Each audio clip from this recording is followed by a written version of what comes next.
So I am back. दोस्तों ये हमारे म्यूचुअल फंड सीरीज का सेकंड वीडियो है। जैसे मैंने प्रॉमिस किया था, इस वीडियो में हम म्यूचुअल फंड के बेसिक्स से एक कदम आगे बढ़ेंगे और बात करेंगे उन इंपॉर्टेंट फैक्टर्स की जो आपको म्यूचुअल फंड में इन्वेस्ट करने से पहले ज़रूर समझनी चाहिए। लेकिन उससे पहले एक क्विक रिकैप। पिछले वीडियो में हमने 3 चीज़ें डिस्कस करी थी। पहला, म्यूचुअल फंड्स के बेसिक्स और कैसे एएमसीज उन्हें मैनेज करती हैं। दूसरा, इक्विटी, डेट और हाइब्रिड म्यूचुअल फंड्स क्या होते हैं। तीसरा, म्यूचुअल फंड की फीस, जिसमें एक्सपेंस रेशियो और एग्जिट लोड कवर किया था। अगर आपने वो वीडियो मिस कर दिया है तो मेरी सलाह ये है, इस वीडियो को पॉज करिए, पहले उस वीडियो को देख लीजिए, क्योंकि अगर आपका फाउंडेशन क्लियर होगा तो ये वीडियो और भी ज़्यादा मीनिंगफुल लगेगा।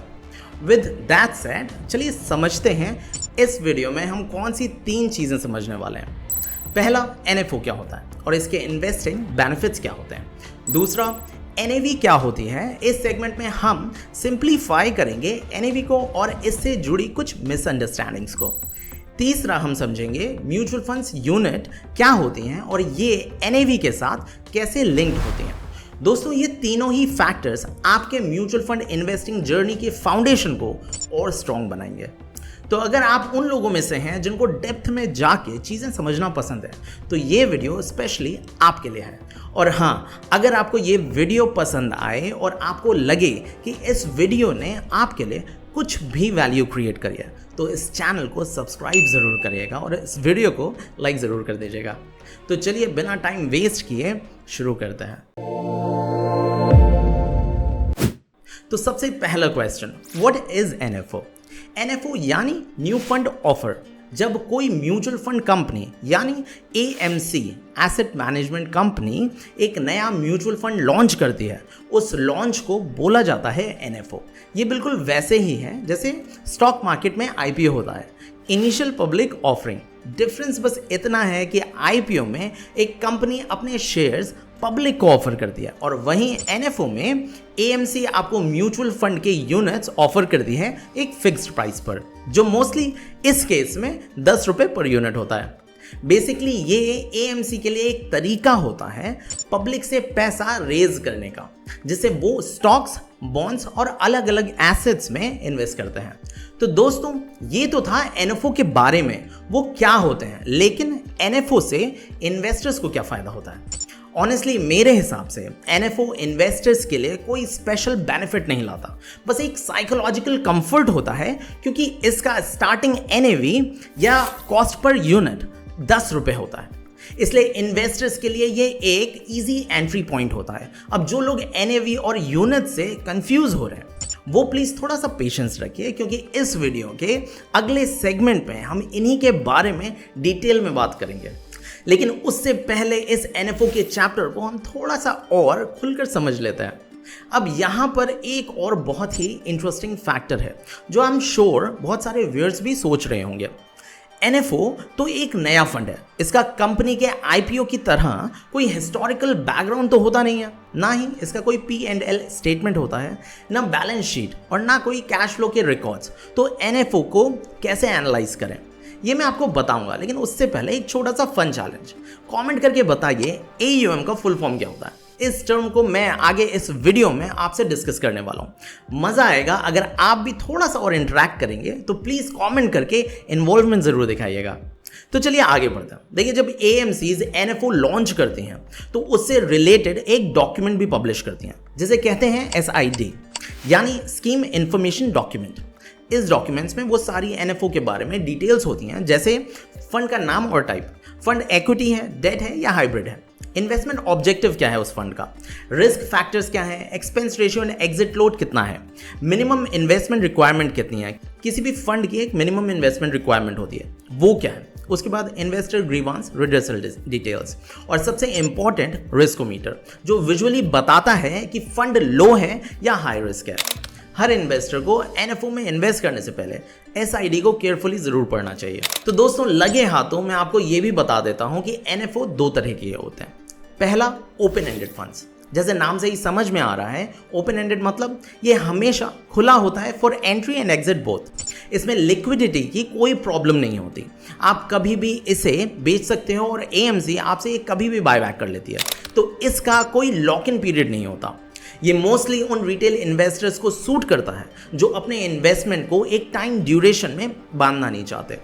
वहीं एनएफओ का दूसरा टाइप होता है क्लोज एंडेड फंड्स। जैसे नाम से ही समझ में आ रहा है कि इस फंड में एंट्री और एग्जिट दोनों ही लिमिटेड होती है। मतलब पहले से ही म्यूचुअल फंड की स्कीम इंफॉर्मेशन डॉक्यूमेंट में क्लियरली मेंशन होता है इसका एंट्री और एग्जिट टाइम। हाउएवर इसके जो रिटर्न्स होते हैं वो पूरी तरीके से मार्केट लिंक्ड होते हैं, जैसे ओपन एंडेड फंड के होते हैं। ये फंड अपनी लिमिटेड लिक्विडेशन और लॉक इन पीरियड की वजह से केवल उन्हीं इन्वेस्टर्स को अट्रैक्ट करता है जो एक डिसिप्लिन्ड इन्वेस्टमेंट करना चाहते हैं। इनमें HNI, high net worth individuals, corporate investors and disciplined retails भी हो सकते हैं। तो दोस्तों आई होप एनएफओ के बारे में आपको काफ़ी क्लैरिटी मिली होगी। अब इस सेगमेंट को हम क्लोज करते हैं और तुरंत आ जाते हैं अपने एक्सट्रीमली इंपॉर्टेंट सेगमेंट पर, जिसमें हम डिस्कस करेंगे म्यूचुअल फंड्स की NAV मतलब नेट एसेट वैल्यू और यूनिट्स क्या होती हैं और ये कैसे इंटरलिंक्ड होते हैं। तो चलिए समझते हैं इसे सिंपल लैंग्वेज में। इसको एक छोटी सी एनालॉजी से समझते हैं। आपको एक यूनिट एप्पल खरीदना है और उसकी वैल्यू है 200 NAV। समझे? एक यूनिट एप्पल मतलब 1 kg और 200 NAV मतलब 200 रुपीज़। तो सिंपल भाषा में यूनिट्स मतलब नंबर ऑफ प्रोडक्ट्स और NAV का मतलब कॉस्ट ऑफ द प्रोडक्ट। तो NAV मतलब नेट एसेट वैल्यू एक म्यूचुअल फंड यूनिट की एक्चुअल वैल्यू होती है, मतलब एक यूनिट का प्राइस टैग। वहीं यूनिट्स ये दिखाती हैं कि फंड के ओवरऑल पोर्टफोलियो में आपका कितना हिस्सा है। तो आई होप दोस्तों आपको NAV और यूनिट का कनेक्शन समझ में आया होगा। अब यहाँ एक मिथ भी है अबाउट NAV कि किसी म्यूचुअल फंड की जितनी लो NAV होती है वो वैल्यूएशन वाइज उतना ही सस्ता होता है, तो कम NAV वाले म्यूचुअल फंड्स को खरीदना चाहिए। ये सोच बिल्कुल गलत है। किसी भी फंड की वैल्यूएशन उसकी अंडरलाइंग परफॉर्मेंस, फ्यूचर ग्रोथ और उसके फंड मैनेजर की स्किल से वैल्यू करी जाती है, ना कि NAV की वैल्यू से। चलिए इसको समझते हैं दो सिचुएशन से। मान लीजिए पहली सिचुएशन में आपने 1 लाख इन्वेस्ट किए एक फंड में जिसकी NAV है 10 रुपये, मतलब आपको 10,000 यूनिट्स मिले। अगले 1 साल में उस फंड की NAV बढ़कर 10 रुपये से 15 रुपये हो गई, तो आपका पैसा बढ़कर हो गया 1.5 लाख रुपए। अब दूसरी सिचुएशन में आपने वही 1 लाख रुपए इन्वेस्ट किए एक दूसरे फंड में जिसकी NAV है 100 रुपये, मतलब आपको 1000 यूनिट्स मिले। अगले 1 साल में इस यूनिट की NAV ने भी 50% ग्रोथ दिखाई और 150 रुपये तक हो गई, तो आपका पैसा फिर से कितना हो गया? 1.5 लाख रुपए। मतलब चाहे NAV 10 रुपये हो या 100 रुपये, अगर दोनों फंड्स ने सेम % का ग्रोथ दिया है तो आपका रिटर्न बिल्कुल सेम रहेगा। तो ये था दोस्तों NAV से रिलेटेड एक मिसकॉन्सेप्ट जिसको हमने अभी अभी डिबंक किया। दोस्तों मैंने आपसे इस वीडियो में थोड़ी देर पहले AUM के बारे में कमेंट करने को कहा था, अब मेरी बारी है उसे एक्सप्लेन करने की। AUM का फुल फॉर्म होता है एसेट अंडर मैनेजमेंट। सिंपल भाषा में AUM का मतलब है वो सारे एसेट्स जैसे स्टॉक्स, बॉन्ड्स, गोल्ड, कैश जिसमें AMC आपके पैसे को इन्वेस्ट करके मैनेज करता है। अब AMC को ये फंड मैनेज करने के लिए कुछ खर्चे भी उठाने पड़ते हैं, जैसे मैनेजमेंट फीस, ऑपरेशनल एक्सपेंसेस और कुछ पेबल अमाउंट्स। इन्हें बोलते हैं लायबिलिटीज। और इंटरेस्टिंग बात यह है कि NAV कैलकुलेट करने के लिए भी इसी AUM मतलब एसेट्स और लायबिलिटीज का यूज होता है, जिसका फॉर्मूला है NAV is equal to total assets minus total liabilities divided by total outstanding units. Outstanding units मतलब जितनी यूनिट्स AMC ने इन्वेस्टर्स को इशू करके सर्कुलेट करी हैं। मान लीजिए फंड्स के पास एसेट्स हैं 100 करोड़ के, लायबिलिटीज हैं 5 करोड़ की और आउटस्टैंडिंग यूनिट्स हैं 10 करोड़। तो NAV is equal to 100 crore minus 5 crore divided by 10 crore is equal to 9.5 पर यूनिट NAV। तो दोस्तों ये था हमारे म्यूचुअल फंड सीरीज का एपिसोड नंबर 2, जिसमें हमने NFO, NAV और यूनिट्स को सरल भाषा में समझा। एंड आई होप आपको ये अच्छे से समझ में भी आया होगा। अब आने वाले नेक्स्ट वीडियो में हम समझेंगे म्यूचुअल फंड के फाइनेंशियल रेशियोज और परफॉर्मेंस मेजरमेंट टूल्स, जिनके थ्रू आप किसी भी फंड के रिस्क रिटर्न और कंसिस्टेंसी को बेटर जज कर पाएंगे। तो दोस्तों विद योर परमिशन मैं कंक्लूड करूंगा ये video with a small request. अगर आप लोग मेरे से कहीं पर भी कनेक्ट कर पाते हैं और आपको लगता है कि मैं कुछ वैल्यू क्रिएट कर रहा हूं, तो इस चैनल को सब्सक्राइब जरूर करिएगा ताकि मैं पूरे फोर्स से और भी मीनिंगफुल वीडियोस बनाता रहूं। मिलते हैं अगले वीडियो में, तब तक के लिए नमस्कार।